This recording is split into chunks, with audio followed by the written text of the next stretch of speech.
sang dokter Tirta yang sudah merasa terkenal dan dia merasa juga mungkin ada yang memilih dia tanpa mempertimbangkan hal-hal yang lain. Nah, majulah dia, katanya mau jadi calon presiden. Oh, calon presiden tuh bukan cuma butuh terkenal doang sebenarnya. Bukan juga calon presiden butuh udah pernah bisa memimpin band gitu loh.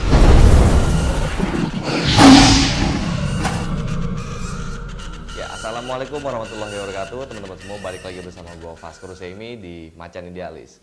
Nah kawan, hari ini gue punya berita yang cukup menarik nih ya. Jadi tadi gue baca-baca di media online bahwa katanya Tirta atau yang biasa dikenal dengan Dokter Tirta ingin mencalonkan diri menjadi Presiden Republik Indonesia tahun 2024. Menarik kan? Nah, tanggapan kalian bagaimana mengenai berita ini? Berita ini ternyata disadur dari Twitter pribadinya si Dokter Tirta ini. Gue coba cari-cari ke Twitternya ya waktu itu ya. Jadi gue baca di sini, bahasa dia adalah, jika untuk membuka konser harus ikut politik, jika untuk bersuara harus punya backup, oke, bolehlah bernarasi dulu. Tirta for 2024. Semua WNI boleh bercita-cita meski kamu orang biasa. Dalam bener sih kata-kata di Twitternya ini.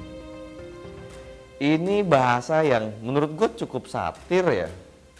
Entah apa yang dimaksud sama si Tirta ini.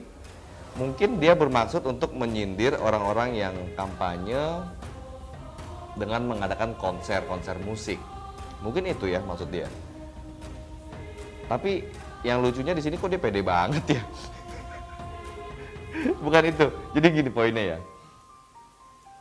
Beginilah nyatanya di Indonesia, orang yang maju, yang ingin maju untuk menjadi seorang pemimpin, baik itu presiden ataupun kepala daerah, gubernur ataupun bupati, atau bahkan calon legislatif atau caleg sebagai calon anggota DPR RI, itu biasanya mereka harus memiliki dulu yang namanya popularitas.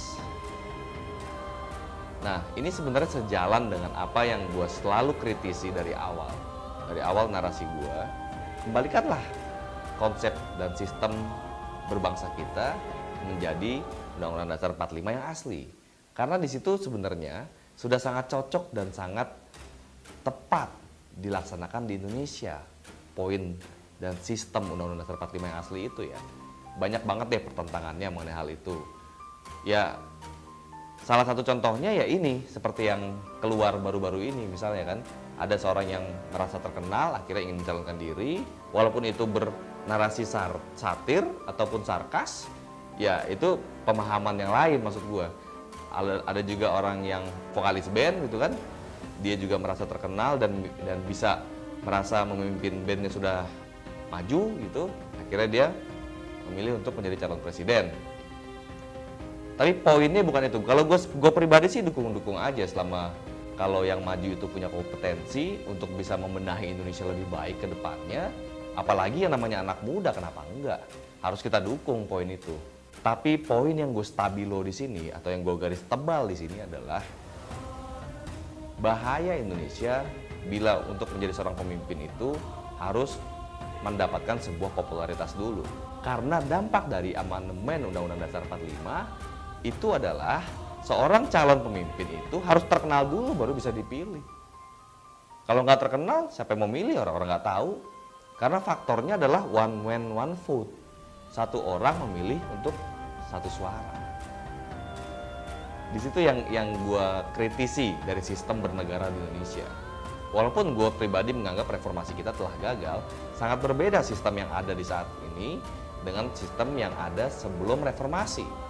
Menurut gue ada plus minusnya ya, tapi sisi sistem sebelum reformasi dalam hal memilih pemimpin itu jauh lebih baik dibanding sekarang. Ada sistem yang dipilih dulu keterwakilan, ada sistem musyawarahnya, ada keterwakilan dari partai yang akhirnya dipilih menjadi calon presiden. Lalu dipilihlah calon presiden itu melalui keterwakilan permusyawaratannya di MPR. Di situ calon-calon terbaik tidak perlu beradu popularitas, nggak perlu beradu ketenaran. yang perlu diadu adalah salah satunya ya konsep, gagasan, kepemimpinannya, dan mungkin pengalamannya, dan banyak lagi beberapa hal-hal yang lain, tapi di luar dari kepopuleran dan tenaritas. Konsep bernegara kita saat ini untuk menjadi seorang pemimpin itu membutuhkan banyak sekali atau besar sekali biaya kampanye. Besar sekali seorang calon pemimpin itu harus mengeluarkan dana untuk terpilih. Bukan halnya untuk menjadi populer aja dulu nih. Selain kita harus menjadi populer, kita kan juga harus mendapatkan kendaraan politik, yaitu yang bernama partai. Nah, konon katanya, ya kita sama-sama tahu lah, orang mau maju jadi calon pemimpin ataupun kepala daerah, pilkada, ataupun mungkin pilpres, itu katanya sih ada, dengar-dengar nih, ada maharnya gitu kan. Dan itu sih udah jadi rahasia umum lah ya. Gue nggak perlu menjabarkan lagi satu persatu karena udah banyak banget berita-berita yang viral, orang-orang yang mengaku akhirnya mereka menyetorkan sejumlah mahar untuk mendapatkan tiket dari partai politik tertentu. Itulah salah satu bahayanya pola demokrasi saat ini, demokrasi yang sekarang ini. Karena kita lebih mengutamakan voting dibanding musyawarah. Walaupun sesungguhnya konsep dan nilai luhur Pancasila kita yang lebih diutamakan harusnya adalah musyawarah. Voting itu belakangan. Setelah kita deadlock dan tidak terjadi kesepakatan, baru terjadilah voting. Tapi kalau voting duluan baru musyawarah ya nggak temu. Itu bukan Pancasila namanya. Coba bayangin nih ya, kalau misalnya betul-betul pola ini masih terus terjadi. Untuk, tadi kan seperti yang gue bahas, untuk sebuah mahar politik aja, calon kepala daerah ataupun calon pemimpin deh di tiap tingkatannya, berapa mereka harus keluarkan dana untuk membeli tiket dari partai politik tersebut misalnya ya. Ini kan oknum lah yang kita nggak bisa menuduh satu partai, tapi oknum-oknum di dalamnya ada aja yang bermain, mencoba-coba bermain untuk itu. Lalu berapa biaya dia untuk menjadi terkenal? Ini butuh biaya ataupun butuh sensasi misalnya gitu ya. Lalu berapa biaya dia untuk alat-alat peraga dalam kampanyenya? Lalu berapa biaya dia untuk menggait tim sukses, untuk biaya operasional tim sukses? Dan masih banyak lagi variabel-variabel yang lain yang sangat memberatkan bagi para calon-calon kepala daerah ataupun calon pemimpin di tiap tingkatan untuk mengeluarkan dana kampanyenya. Jadi jangan mimpi kalau orang-orang yang nggak berduit itu bisa maju menjadi calon pemimpin di Indonesia ini. Jangan mimpi. Kecuali kalian punya cukong ataupun punya backing, ya lo paham lah maksud gue ya, punya backing yang tujuannya adalah untuk mensinergikan antara kekuasaannya, yang kalau nanti dia terpilih, backing inilah yang akan ujungnya nanti mengontrol jalannya bisnis di pemerintahan dan lain-lain lah, kebijakan-kebijakan. Ini yang perlu gue sampaikan terus, walaupun sering berulang gue sampaikan di setiap beberapa konten gue itu, gue selipkan sedikit-sedikit keresahan gue mengenai kegagalan reformasi saat ini yang sangat tidak cocok diterapkan di negara kita, negara Indonesia yang memang dasarnya adalah Pancasila.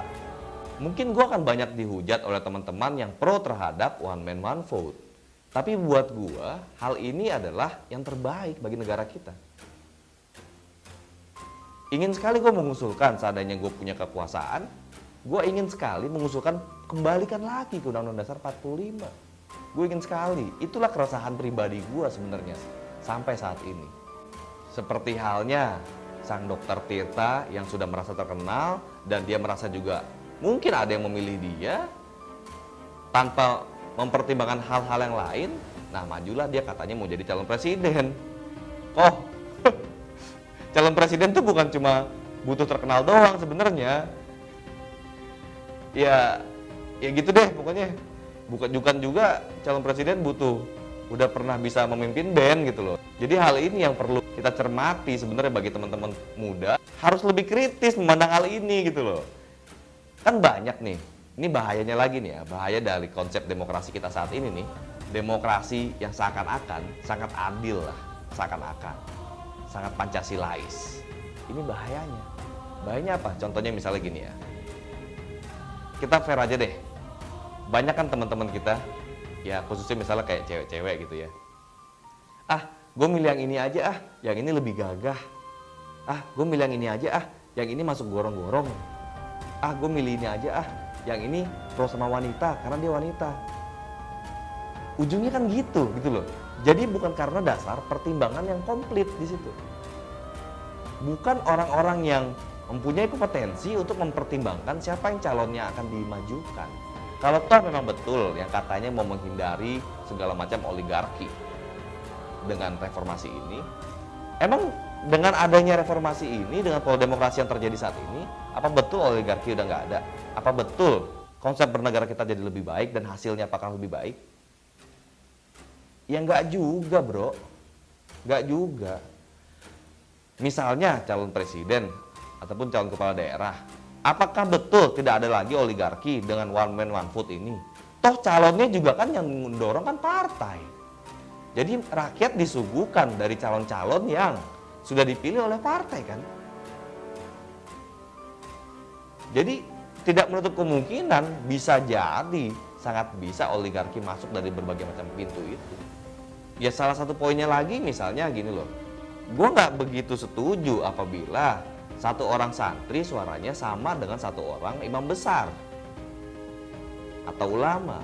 Satu orang siswa, anak SMA sama suaranya dengan satu orang kepala sekolah ataupun satu orang guru besar di kampus. Ini pasti berbeda karena kita tidak mengutamakan apa yang namanya hikmat dalam kebijaksanaan.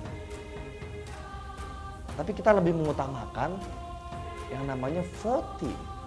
Tapi kita lebih mengutamakan ego personal setiap individu manusia, bukan setiap keterwakilan kita. Tahu nggak lagi dampaknya dari sistem reformasi yang gagal saat ini?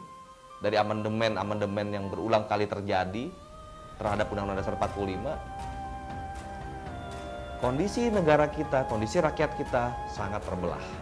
Sangat terbelah.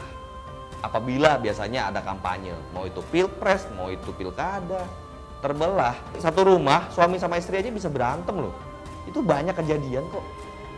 Adik sama kakak jadi nggak akur gara-gara beda pilihan calon presidennya, beda pilihan calon gubernurnya. Pacaran aja bisa pisah juga, putus gara-gara calon presiden sama calon gubernur atau calon bupati. Nah inilah menurut gua yang justru malah menghancurkan bangsa kita.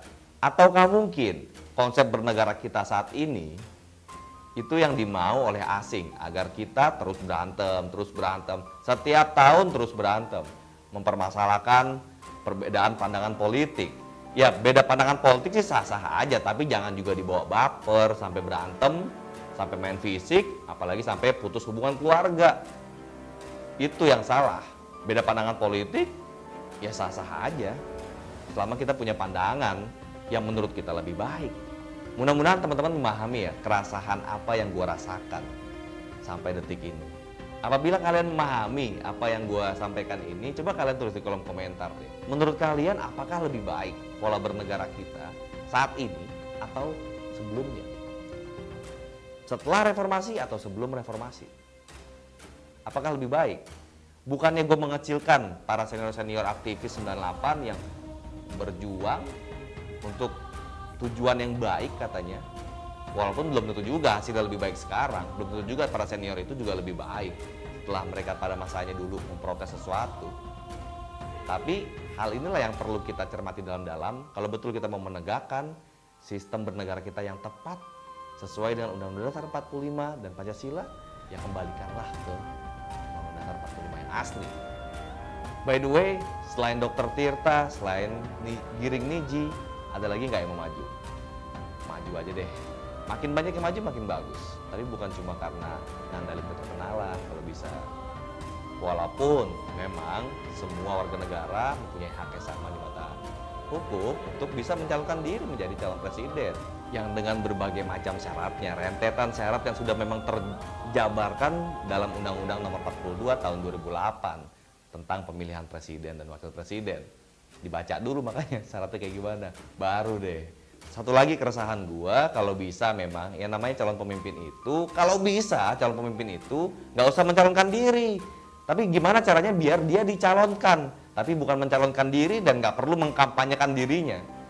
Tapi apabila ada sekelompok masyarakat ataupun golongan ataupun organisasi ataupun yang ingin seseorang menjadi pemimpin, nggak perlu pemimpinnya yang mengkampanyekan dirinya sendiri. Jadi ya sesuai ya dengan sama pola-pola di agama kita, pemimpin nggak perlu mencalonkan diri. Karena pemimpin itu berat loh. Jadi pemimpin itu sangat berat, sangat besar tanggung jawabnya. Ya kalau bisa begitu, itu yang gua harapin banget sih sebenarnya. Apabila kalian punya bantahan terhadap argumen gua, silakan tulis. Ntar mari kita berdiskusi lah, santai, nggak usah dibawa baper. Politik biasa berbeda pendapat. Silakan tulis di kolom komentar bagaimana pandangan kalian mengenai hal ini.